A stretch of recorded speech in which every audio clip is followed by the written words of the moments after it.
আউযুবিল্লাহি মিনাশ শাইতানির রাজিম। বিসমিল্লাহির রহমানির রহিম। আসসালামু আলাইকুম রহমতুল্লাহি ওয়া বারাকাতুহু। গণস্বাস্থ্য হোমিও নিবেদিত বিশেষ আলোচনা অনুষ্ঠান ২৬শে মার্চ মহান বিজয় দিবস। এসবিটিভির স্টুডিওতে আমাদের আজকের আমন্ত্রিত মেহমান বিশিষ্ট নজরুল গবেষক কাজী নজরুল ইসলাম সুফি সোসাইটির বিপ্লবী সাধারণ সম্পাদক সাংবাদিক মোহাম্মদ আতাউল্লাহ খান। আপনাকে এসবিটিভির পক্ষ থেকে স্বাগত। আপনি কেমন আছেন? আলহামদুলিল্লাহ ভালো আছি। আপনি কেমন আছেন? জি, আলহামদুলিল্লাহ। আমরা আজকের আলোচনার শুরুতেই গভীর শ্রদ্ধার সাথে স্মরণ করি ৩০ লক্ষ শহীদের আত্মাহুতির বিনিময়ে অর্জিত এবং ২ লক্ষ মা-বোনের সম্ভ্রমহানির মধ্য দিয়ে স্বাধীন সার্বভৌমত্ব যে বাংলাদেশ অর্জন করেছে, সেই সকল বীর জাতিকে, সেই সকল শহীদদেরকে গভীর শ্রদ্ধার সাথে স্মরণ করি এবং তাদের বিদায়ী আত্মার রুহের মাগফিরাত কামনা করে আপনাকে আজকের এই স্টুডিওতে মহান বিজয় দিবস উপলক্ষে কিছু বলার জন্য আমি বিনীতভাবে আহ্বান রাখছি। অসংখ্য ধন্যবাদ। এসবি টেলিভিশনের যারা কলা কৌশলী আছেন, দর্শক শ্রোতা আছেন, দেশে বিদেশে যারা আমার এই অনুষ্ঠান দেখছেন, সবাইকে শুভেচ্ছা জানাচ্ছি। এবং যারা স্পন্সর, বিশেষ করে গণস্বাস্থ্য হোমিও যারা স্পন্সর করেছেন এই অনুষ্ঠানটি, তাদেরকেও ধন্যবাদ জানাচ্ছি। প্রথমেই আমি শ্রদ্ধাভরে স্মরণ করছি জাতির শ্রেষ্ঠ সন্তানদের, জাতির আত্মাহুতির মধ্য দিয়ে আমাদের লাল সবুজের পতাকা পেয়েছি, একটি ভূখণ্ড পেয়েছি, বিশ্বের মাঝে একটি জাতি হিসাবে মাথা উঁচু করে দাঁড়াবার সাহস এবং শক্তি পেয়েছি। তাদের প্রতি বিনম্র শ্রদ্ধা জানাচ্ছি।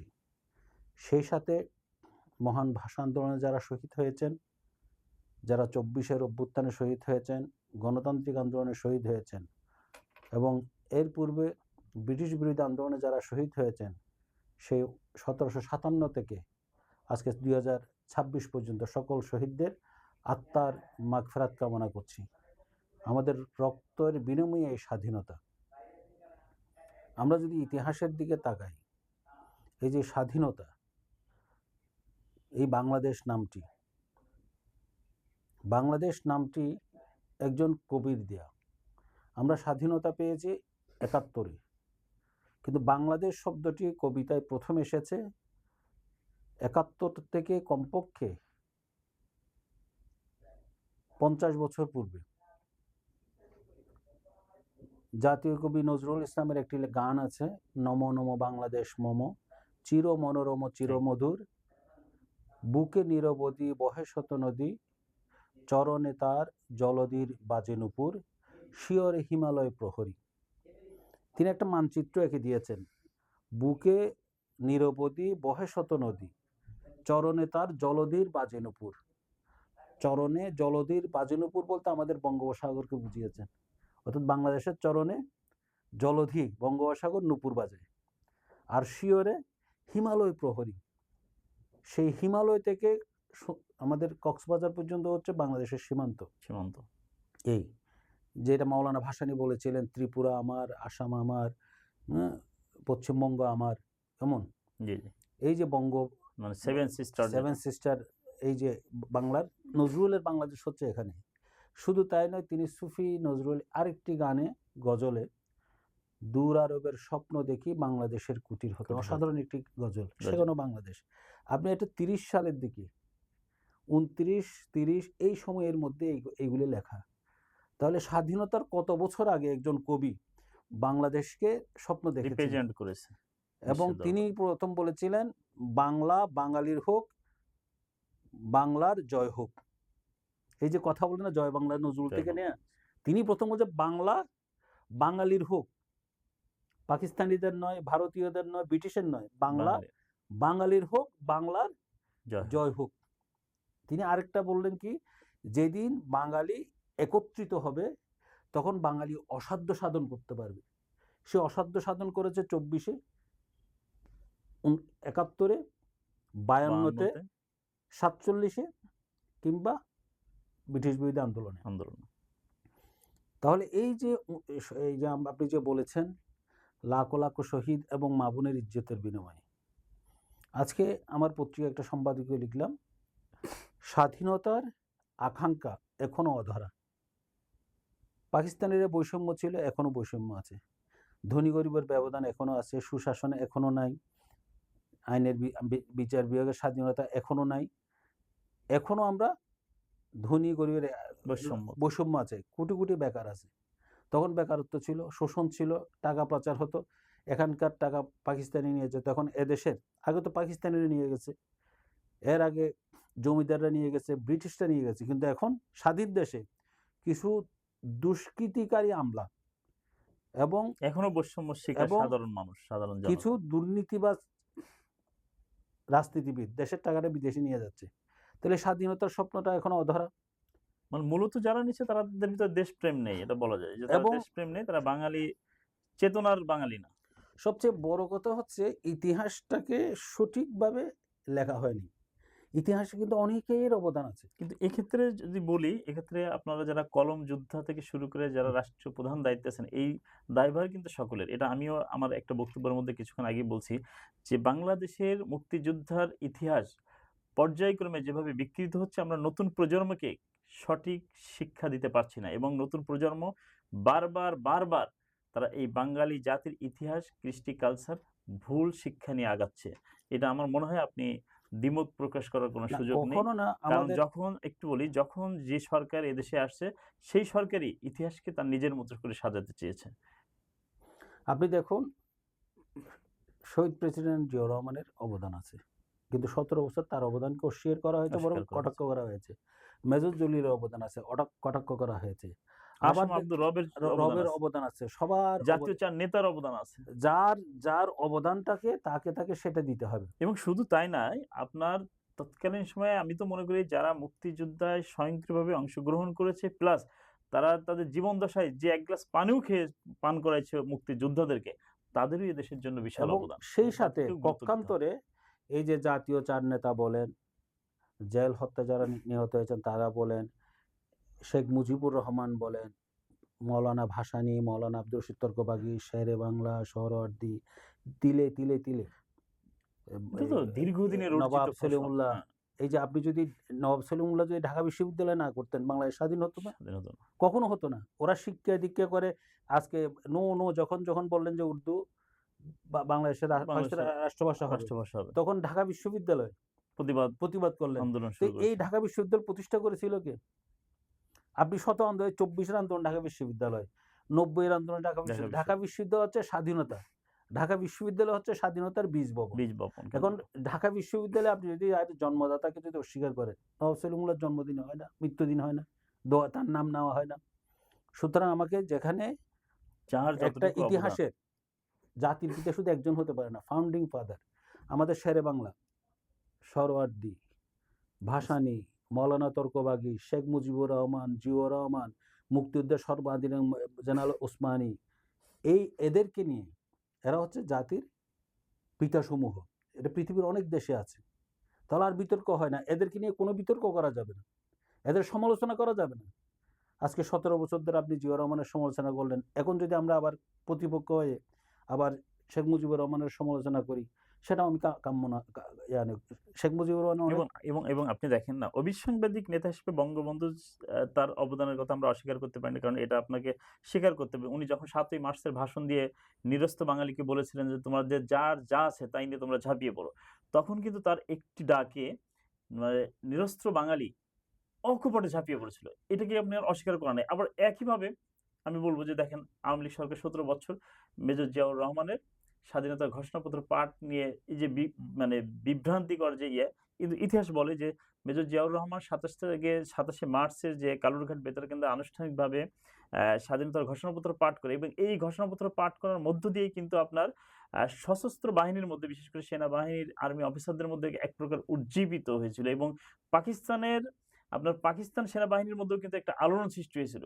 এই যে 27শে মার্চের জিয়াউর রহমানের স্বাধীনতার ঘোষণাপত্র পাঠের মধ্য দিয়ে কিন্তু বাঙালি নতুন করে উজ্জীবিত হয়েছিল এবং স্বাধীনতার স্বপ্ন দেখেছিল। এটাকে কিন্তু অস্বীকার করা যাবে না। কিন্তু গত 17 বছর আমরা দেখলাম যে জিয়াউর রহমানের এই অবদানকে পিছনে ঠেলে দিয়ে শুধুমাত্র জাতির পিতা করে সামনের দিকে আগানো। এতটুকু বলতে চাই, ইতিহাসে যার যেখানে যতটুকু অবস্থান তাকে সে দিতে হবে, আর আমাদেরকে একটু পিছনে ফিরে তাকাতে হবে। এই হচ্ছে আমাদের ৭১-এর আগে কি ছিল? এটা নৈতিকতা, ৫২ আমাদের নৈতিক দায়িত্ব আমাদের নেওয়া। ৫২ কে ভুলে চলে যায়। এরপরে ৪৭ যদি না হতো, যদি হ্যাঁ, দ্বিজাতি হ্যাঁ। তত্ত্বের ভিত্তিতে যদি বৃহত্তর ভারত আর পাকিস্তানের পাকিস্তানের ভাগ না হতো, ভাগ না হতো। তাহলে ৪৭ হচ্ছে বাংলাদেশের স্বাধীনতার বীজ রোপিত ওখান থেকে হয়েছে। রূপিত হইছে। এরপরে সত উ ১৭৫৭ সাল থেকে আপনার ৭১ সাল পর্যন্ত যারা ব্রিটিশের বিরুদ্ধে যুদ্ধ করেছে, আপনি একটা খুব মজার বিষয় দেখবেন, ভারতের জাতীয় দিবস। ভারত স্বাধীন হয়েছিল কার থেকে? ব্রিটিশ থেকে না? ব্রিটিশ থেকে। ব্রিটিশ থেকে জালিয়ানওয়ালাবাগ হত্যাকাণ্ড, সিপাহী বিদ্রোহ থেকে শুরু করে ক্ষুদিরামের ফাঁসি ফাঁসি। বলেন, এই যে মৌলানা তর্কবাগীশের শলঙ্গা বিদ্রোহ বলেন, একটা ২০০ বছরের উপরে সংগ্রাম করেছে না? সংগ্রাম করছে। লক্ষ, লক্ষ শহীদ হয়েছে। করেছে কারা? ব্রিটিশরা তো করেছে। ব্রিটিশরা করেছে। আপনি ব্রিটিশের সাথে ভারতের সম্পর্কটা কেমন? অর্থাৎ ভারতের জাতীয় দিবসে ব্রিটিশের প্রধানমন্ত্রী বা কোনো পররাষ্ট্রমন্ত্রী না আসলে তাদের জাতীয় দিবস হয় না। হয় না। আমি একটা ইতিহাস বলি, ১৯৯৩ সালে জন মেজর ব্রিটিশের প্রধানমন্ত্রী তাদের চিফ গেস্ট হয়। অথচ তাদের স্বাধীনতা পেয়েছে কার থেকে? ব্রিটিশ ব্রিটিশ থেকে। থেকে। ব্রিটিশের প্রধানমন্ত্রী ১৯৯৩ সালে ভারতের জাতীয় দিবসে প্রধান প্রধান অতিথি। অতিথি। এরপরে বলি ২০২১ সালে বরিস জনসন ব্রিটিশ প্রধানমন্ত্রী, তিনি ছিলেন প্রধান অতিথি। কিন্তু করোনার কালে আবার অনুষ্ঠানটা হয় নাই। কিন্তু তিনি ইনভাইটেশন নিয়েছেন এই। শুধু তাই নয়, রানী দ্বিতীয় এলিজাবেথ ১৯৬১ সালে চিফ গেস্ট ছিলেন। ভারতের প্রজাতন্ত্র দিবসে ব্রিটিশদেরকে কাউকে আহ্বান করা হয়। আহ্বান করা হয়। অথচ আজকে এই যে বিভাজনের রাজনীতিটা, অবশ্যই আমি ৭১-এ পাকিস্তানের ভূমিকার জন্য অবশ্যই কি চাইব? তাদেরকে অপরাধী হিসেবে সাব্যস্ত করব, তাদের নিন্দা জানাবো, তাদের সেই ক্ষতিপূরণ চাইবো, সবকিছু ঠিক আছে। কিন্তু তারা সুপরিকল্পিতভাবে এখনো স্বাধীনতার ৫৫ বছরও মুসলমান হিন্দু এই যে দ্বিজাতি তত্ত্ব, সাম্প্রদায়িকতা, পাকিস্তান আমাদের এই করেছে, পাকিস্তান এই করেছে, পাকিস্তানের খেলোয়াড়দের আসা যাবে না, পাকিস্তানের এখানে লোক আসা যাবে না। এটা কিন্তু আমাদেরকে কিন্তু অতিরিক্ত বাড়াবাড়ি। এবং এইটা আমরা যদি আমাদের চেতনার মধ্যে ধরে রাখি, তাহলে তো আমরা আমাদের এখানে উন্নত এবং আলেম ওলামারা অগ্রগতির আসে, দিকে আগাইতে পারবো না। আমাদের বড় বড় পীর মশায়েকরা আসে, এখানে কবি সাহিত্যিকরা আসে, ওখানে আলেমরা আসে, পাকিস্তান থেকে তবলিগের লোকজন আসে, অনেকেই আছে। আমাদের সাথে ধর্মীয় সম্পর্ক এটা অন্য জিনিস। কিন্তু ধর্মকে রাজনীতিতে নিয়ে আসা উচিত হবে না। উচিত হবে না। যারা অপরাধী তারা শাস্তি পেয়েছে, যারা শাস্তি পায়নি তারাও শাস্তি পাক, সেটা চাই। কিন্তু ভারত একটা জিনিস আমাদেরকে করে, সেটা হচ্ছে তারা ব্রিটিশ প্রধানমন্ত্রী থেকে রানীকে সবাইকে তাদের জাতীয় দিবসে আহ্বান করতেছে। আহ্বান করে, উদযাপন করে, উদযাপন করে। নর্তন-কুর্দন করে। কিন্তু আমরা কিন্তু যদি আমাদের মানে ভাই বলা যায়। হ্যাঁ, ভাই বিভেদ তৈরি হয়েছে এবং সেইটাকে বিভেদ করে রাখা হয়েছে। তাদেরকে কখনো মানে অ্যাডজাস্ট করা বা এই ভুলে বা তাদেরকে আমরা যে আহ্বান করব সেটা থেকে আমাদেরকে বিরত যেমন রাখা আপনি যদি সুকৌশলে। আল্লামা ইকবালের যদি জন্মদিন পালন করেন, আপনাকে বলছে কবি আল্লামা ইকবাল। আমি যদি রবীন্দ্রনাথের জন্মদিন পালন করি, মৃত্যু কেউ কিছু বলবে না। কিন্তু না। যদি আল্লামা ইকবালের করি, শেখ সাদির করি, তখন বলছে আমি সাম্প্রদায়িক। সাম্প্রদায়িক। কিন্তু এই জিনিস থেকে বেরিয়ে আসতে হবে। আমরা একটি সম্প্রীতির বাংলাদেশ চাই, সকল ধর্মের, বর্ণের, সকল গোত্রের সহ অবস্থানের। আমরা চাই এদেশের বুদ্ধ, হিন্দু, খ্রিস্টান তারা বাঙালি, তারা বাংলাদেশী, তারা নিরাপদে থাকুক, এটা চাই আমরা এখানে। তাদের যোগ্যতা অনুযায়ী চাকরি বাকরি, প্রশাসনে, রাজনীতি সব জায়গায় থাকুক, এটা চাই। বৈষম্যহীন বাংলাদেশ চাই। কিন্তু স্বাধীনতার ইতিহাসকে বিকৃত করা, এটাকে আমরা নিন্দা জানাই। এটা নিন্দা জানাই। নিন্দা যায়, ধিক্কার জানাই। আমরা এটাই বলব যে দল মত নির্বিশেষে সকলেই যাতে একটা সুন্দর এবং সাবলীল ইতিহাস আমরা আমাদের নতুন প্রজন্মের কাছে পৌঁছে দিতে পারি, সেই আহ্বান থাকবে আমাদের। এই যে যেমন ধরেন আমাদের ১২ই রবিউল আউয়াল, এটা অনেক বড় ধর্মীয় দিবস। এখানে আমাদের বিভিন্ন দেশ থেকে আলেম ওলামা পীর মশায়েক আসে। সবচেয়ে বেশি আসে পাকিস্তান থেকে। তাহলে কি আমরা তাদেরকে করব? বয়কট করব? আমরা কি তাদেরকে বয়কট করব? অবশ্যই না। পাকিস্তান থেকে সবচেয়ে রবিউল আউয়াল উপলক্ষে সবচেয়ে বড় বড় আলেমরা আসে পাকিস্তান থেকে। তাদেরকে আমরা অ্যাপ্রিশিয়েট করি, আমাদের ধর্মীয় প্রতিষ্ঠানে আসে, তবলিগে আসতেছে, আমাদের ইজতেমায় আসতেছে। তো আমরা তাদেরকে অ্যাপ্রিশিয়েট করি। কিন্তু আমরা ৭১-এর জন্য তাদের অপরাধের জন্য ঘৃণা করি। তাদের অপরাধের শাস্তি চাই, আন্তর্জাতিক আদালতে শাস্তি চাই, তাদের ক্ষতিপূরণ চাই। আমরা ক্রিকেট খেলা, সংস্কৃতি এটাকে করতে চাই। পরে একটি কথা হচ্ছে, আমাদের এই যে স্বাধীনতার সুফলটা এখনো আসেনি। আসে নাই। স্বাধীনতা, আমরা স্বাধীনভাবে কথা বলতে পারিনি। যখন যেই দল ক্ষমতায় আসে, যে দল ক্ষমতায় আসে সেই দলের মতো করে ইতিহাস রচনা করা হয়। আমরা চাইবো এবং কথাও বলতে হয় সেই দলের ধাঁচেই।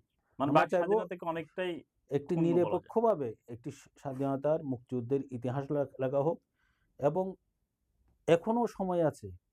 যারা শহীদ হয়েছে তাদের একটা সুনির্দিষ্ট তালিকা হোক। তালিকা প্রত্যেক প্রণয়ন। ইউনিয়নে, ওয়ার্ডে ওয়ার্ডে যারা ৬০ এর উপরে বয়স আছে এরকম লোকদেরকে নিয়ে একটা কমিটি গঠন করে ওই মহল্লায়, ওই মসজিদ এলাকায়, ওই গির্জা এলাকায়, মন্দির এলাকায় কারা নিহত হয়েছে এখনো ১০ দিনের মধ্যে সম্ভব। আপনি যাদের বয়স এখনো ৭০ এর উপরে আছে, ৬০ থেকে ৭০ এর উপরে যাদের বয়স, তাদের ১০ জন বা ২০ জনের একটা কমিটি গঠন করলে ওই মহল্লায় কতজন ৭১ এ নিহত হয়েছে সেই ইতিহাসটা পাওয়া যায় পাওয়া যাবে। অনেকটাই। তাহলে কেন আপনি ভাষা সৈনিকদের সঠিক ইতিহাস, মুক্তিযুদ্ধে যারা শহীদ হয়েছিল তাদের সঠিক তালিকা কেন হচ্ছে না? একটা রহস্যাবৃত। অবশ্যই। এটা তো ৩০ লাখের বেশি হতে পারে, কমও হতে পারে। আমরা চাই শহীদদের সঠিক তালিকা, মুক্তিযুদ্ধের সঠিক ইতিহাস, এবং মুক্তিযুদ্ধ নিয়ে সাম্প্রদায়িকতা সৃষ্টি করে। আপনি দেখবেন যত নাটক আছে, সিনেমা আছে, মুক্তিযুদ্ধ ভিত্তিক, সেখানে দেখাবেন দাঁড়িয়ে টুপিওয়ালা লোকদেরকে হ্যারাস করা হচ্ছে। এটা সাম্প্রদায়িকতা। হ্যাঁ, কি মৌলানা ভাসানী মুক্তিযুদ্ধ না? মৌলানা তর্কবাইশ মুক্তিযুদ্ধ না? এদেশের অনেক পীর মশায়েক মুক্তিযুদ্ধে অবদান আছে না? অবশ্যই আছে। বিশেষ করে পীরেরা, মাইজভান্ডার শরীফ পীর, আপনার অনেক হিন্দুদেরও তো অনেক অবদান না আছে। হিন্দুদের বাদ দিলাম, সুরেশ্বর দরবার, মাইজভান্ডার দরবার, এরকম দেওয়ানবাগি বহু দরবার, আলেম ওলামা, মৌলানা ভাসানী, মৌলানা তর্কবাইশ এরা মুক্তিযুদ্ধ না? তাহলে অবশ্যই। মৌলানা ভাসানীকে অপমান করা হয়। তাহলে স্বাধীনতা বিরোধী মানে দাড়ি টুপিওয়ালা? এটা একটা বিশেষ চক্র এখনো চলছে এটা বলা যায়। ইসলাম বিরোধী এবং বিশেষ চক্র, সাম্প্রদায়িকতাকে সাম্প্রদায়িকতা, দাঙ্গা জিয়ে রাখার সৃষ্টি জন্য, করা। সাম্প্রদায়িক দাঙ্গা সৃষ্টি করার জন্য এগুলো এবং অনেক সময় করা হয়। একটি কুচিক্রি মহল, সুপরিকল্পিতভাবে। আধিপত্যবাদী একটি শক্তি এবং সাম্প্রদায়িকতা বিরোধী একটি শক্তি, বিভাজন তৈরি করছে। সাম্প্রদায়িকতা একটা সাম্প্রদায়িক গোষ্ঠী আমাদেরকে, ধর্মকে, ইসলামকে কটাক্ষ করার জন্য এটা করে। আমি বিং এ মুসলিম, আমি বাঙালি, বাংলাদেশি, বাংলা ভাষাভাষী, এটার পরে আমার একটা পরিচয় আছে, আমি মুসলিম। সুতরাং আমি জানি যে মুসলমানদের শহীদের রক্তের দিয়ে এই স্বাধীন হয়েছে দেশ। মৌলানা ভাসানী, মৌলানা তর্কবাগীশ, পীর মশায়েক রক্ত দিয়েছে, যুদ্ধ করেছে। সুতরাং এই ইতিহাস এবং মুসলমান জাতির ইতিহাস যদি আপনি শুধুমাত্র বাংলাদেশ না, যদি আমরা আমাদের পার্শ্ববর্তী ইন্ডিয়াকেও চিন্তা করি, তাও কিন্তু মুসলমানদের এক সুদীর্ঘ এবং সম্মানজনক একটা ইতিহাস রয়েছে। তো আমরা সেদিকে নাই গেলাম। তো যাই হোক, জনাব আতা খান, আপনি অনেক সুন্দর বিবৃতি দিয়েছেন, বিশেষ করে কবি সাহিত্যিকদের আলোকে, সাহিত্যের আলোকে। পাশাপাশি 1971 এবং 2026, এই 2026-এ এসে আজকের এই দিনে মহান বিজয় দিবসের এবং আমাদের যে জাতীয় দিবস, রাষ্ট্রীয় দিবস, মহান স্বাধীনতা দিবস, এই দিবসটিতে আপনি কেমন বাংলাদেশ সামনে প্রত্যাশা করেন? আমি মুক্তিযোদ্ধারা যে বাংলাদেশ চেয়েছিলেন, সুশাসনের বাংলাদেশ, উদার গণতন্ত্রের বাংলাদেশ, বৈষম্যহীন বাংলাদেশ, বেকারত্ব মুক্ত বাংলাদেশ, নারীর অধিকারের বাংলাদেশ, মর্যাদার বাংলাদেশ, এবং সম অধিকারের সম্প্রীতির বাংলাদেশ, যেখানে সকল ধর্ম, বর্ণ, গোত্র তার যোগ্যতা মতো সমান অধিকার নিয়ে বেঁচে থাকবে, সেই লাল সবুজের বাংলাদেশ আমার প্রত্যাশা। যে প্রত্যাশা ছিল মুক্তিযোদ্ধাদের, কি সেই স্বপ্নের বাংলাদেশ, স্বাধীনতার সুফল এখনো অধরা। আমরা শুধু বিভাজন নয়, ঐক্য চাই। আমরা ঐক্যমতের ভিত্তিতে সঠিক ইতিহাস রচনা করে, শহীদদের সঠিক তালিকা করে এই একটি সম্প্রীতির বাংলাদেশ আমরা চাই। জি, আপনাকে অসংখ্য ধন্যবাদ আমাদের স্টুডিওতে সময় দেওয়ার জন্য। আবারও এসবি টেলিভিশনের সকল কলাকৌশলী দর্শক শুভানুদ্দি সবাইকে ধন্যবাদ জানাচ্ছি। দেশে বিদেশে যারা দেখছেন সবাইকে অনেক অনেক ধন্যবাদ, এবং আপনাকেও ধন্যবাদ। ভালো থাকুন, সুস্থ থাকুন। দর্শক, এতক্ষণ দেখছিলেন গণস্বাস্থ্য হোমিও নিবেদিত মহান স্বাধীনতা দিবসের এক বিশেষ আলোচনা অনুষ্ঠান। আমাদের স্টুডিওতে আজকে আমন্ত্রিত অতিথি হিসেবে উপস্থিত ছিলেন মোহাম্মদ আতাউল্লাহ খান, একজন বিশিষ্ট সাংবাদিক এবং নজরুল গবেষক। আসুন আমরা অসাম্প্রদায়িক বাংলাদেশ এবং বিশেষ করে নতুন বাংলাদেশ বিনির্মাণের স্বপ্ন নিয়ে আসুন আমরা সামনের দিকে দলমত নির্বিশেষে সকলেই ঐক্যবদ্ধ প্রচেষ্টার মধ্য দিয়ে একটি স্বাধীন, সার্বভৌমত্ব, সুন্দর বাংলাদেশ বিনির্মাণের স্বপ্ন নিয়ে সামনের দিকে এগিয়ে যায়। আসুন সবার আগে আমরা বাংলাদেশকে ভালোবাসি, বাংলাদেশের মানুষকে ভালোবাসি। সকলেই ভালো থাকুন, এবং মহান স্বাধীনতা দিবস উপভোগ করুন। আবারও সর্বশেষ মহান স্বাধীনতা দিবসে যে সকল বীর মুক্তিযোদ্ধারা শহীদ হয়েছিলেন তাদের বিদায়ী আত্মার উপর মাগফিরাত কামনা করে শেষ করছি। ভালো থাকুন। আল্লাহ হাফেজ।